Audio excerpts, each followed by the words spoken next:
Hello बच्चों, let's read this question. So this question is the magnetic susceptibilities. ठीक है, magnetic susceptibility क्या होती है आपको डिफाइन करना है। ठीक है बच्चों, मैग्नेटिक ससेप्टिबिलिटी का मतलब होता है, देखिए इस क्वेश्चन का की कौन ससेप्टिबिलिटी, देखिए ससेप्टिबिलिटी तो आपका इंग्लिश वर्ड है ना, तो मैग्नेटिक ससेप्टिबिलिटी इस क्वेश्चन का की कॉन्सेप्ट हो जाएगा। ठीक है, ससेप्टिबिलिटी का देखिए मतलब होता है कि कोई आपका सब्सटेंस है वो कितना ज्यादा ससेप्टिबल है किसी फील्ड को लेकर। ठीक है, वो कितना ज्यादा उसको क्या कर रहा है, रिस्पॉन्स कर रहा है, इसको हम ससेप्टिबिलिटी बोलते हैं।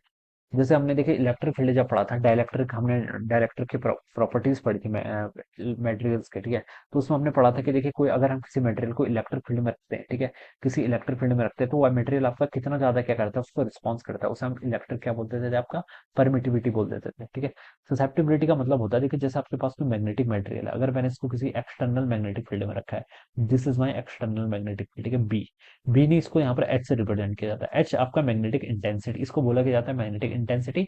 बी होता है आपका मैग्नेटिक फील्ड। ठीक है, मैग्नेटिक इंटेंसिटी वर्ड का हम ज्यादा यूज करते हैं, और ये वर्ड का यूज इसलिए किया जाता है ना, देखिए बी और एच के बीच में रिलेशन क्या है, बी इज इक्वल टू आपका न्यू टाइम्स एच के इक्वल है। ठीक है, ये हो जाता है। ठीक है, और एच को आप यहाँ से क्या लिख सकते हैं, बी बाय न्यू।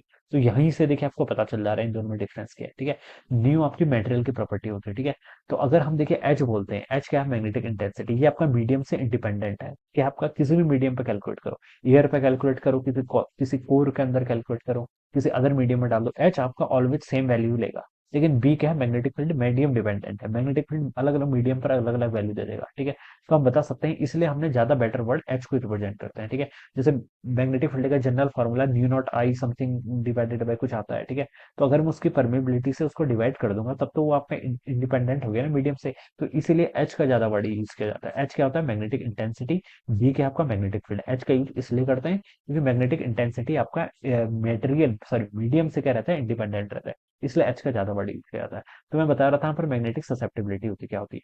ससेप्टिबिलिटी होती है, देखिए कोई भी मैग्नेटिक मटेरियल को अगर हम किसी एक्सटर्नल मैग्नेटिक फील्ड में रखते हैं, देखिए मैग्नेटिक मटेरियल कहने का मतलब क्या है, इनके अंदर क्या होते हैं, मैग्नेट एटम्स होते हैं, एटम्स कैसे बिहेव करते हैं, मैग्नेटिक डायपोल की तरह बिहेव करते हैं। ठीक है, तो अगर हम इसको किसी एक्सटर्नल मैग्नेटिक फील्ड में रखते हैं तो मैग्नेटिक जो एटम्स के अंदर मैग्नेटिक डायपोल्स होते हैं, दे विल अलाइन देमसेल्फ, वो क्या करते हैं, आपको एक्सटर्नल मैग्नेटिक फील्ड में क्या करते हैं, अलाइन करते हैं। कुछ बहुत अच्छे से कर लेते हैं जिनको हम फेरोमैग्नेटिक सब्सटेंस बोल देते हैं, कुछ बहुत लो रिस्पॉन्स देते हैं जिसको हम क्या बोल देते हैं, आपका पैरामैग्नेटिक, और जब अपोजिट दे देते हैं या फिर बिल्कुल लो की तरफ देते हैं उसे हम क्या बोल देते हैं, आपका डायमैग्नेटिक। तो इसी बेसिस पर हमने तीन मैग्नेटिक मटेरियल्स को तीन कैटेगरी में डिवाइड किया, पैरा, फेरो एंड डायमैग्नेटिक्स। ठीक है, तो ये जो रिस्पॉन्स कैलकुलेट करता है वो टर्म आपकी कौन होती है, ससेप्टिबिलिटी, ससेप्टिबिलिटी डिफाइन करते हैं। ठीक है, इसे हम क्या बोलते हैं, आपका मैग्नेटिक ससेप्टिबिलिटी। ठीक है, मैग्नेटिक ससेप्टिबिलिटी होता है क्या, देखिए अगर हमने किसी मैग्नेटिक मटेरियल को एक्सटर्नल मैग्नेटिक फील्ड में रखा है, तो जो मैग्नेटिक डायपोल होते हैं इनके अंदर वो कितना ज्यादा क्या होते हैं, इसको हम ऐसे बोल सकते हैं, intensity of magnetization divided by H के इक्वल होता है ना, X is equal to I by H के इक्वल।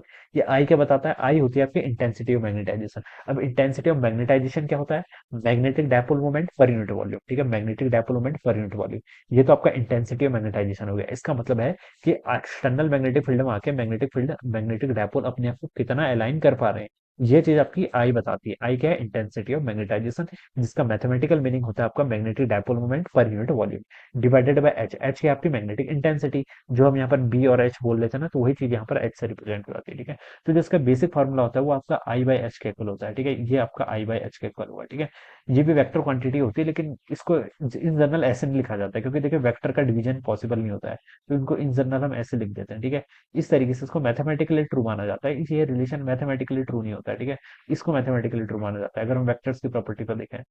तो ये आंसर देखिए, ससेप्टिबिलिटी आपका, इस पर हम ज्यादा वो नहीं करेंगे, तो इसको हम आई बाय एच बोल सकते हैं। ठीक है, क्या बोल सकते हैं, सिंपली ससेप्टिबिलिटी आपका आई बाय एच का इक्वल हो जाएगा। ठीक है, ये बेसिकली एक रेशियो है, क्या है, रेशियो है, तो यूनिटलेस ही होगा। ठीक है, तो आई बाय एच का रेशियो क्या कहलाता है, मैग्नेटिक ससेप्टिबिलिटी, जो कि आपको फर्स्ट ऑप्शन में गिवन कर रखा है। ठीक है, तो ऑप्शन वन क्या होगा, इसका राइट आंसर हो जाएगा। So I hope you all understood this concept. All the best and thank you so much.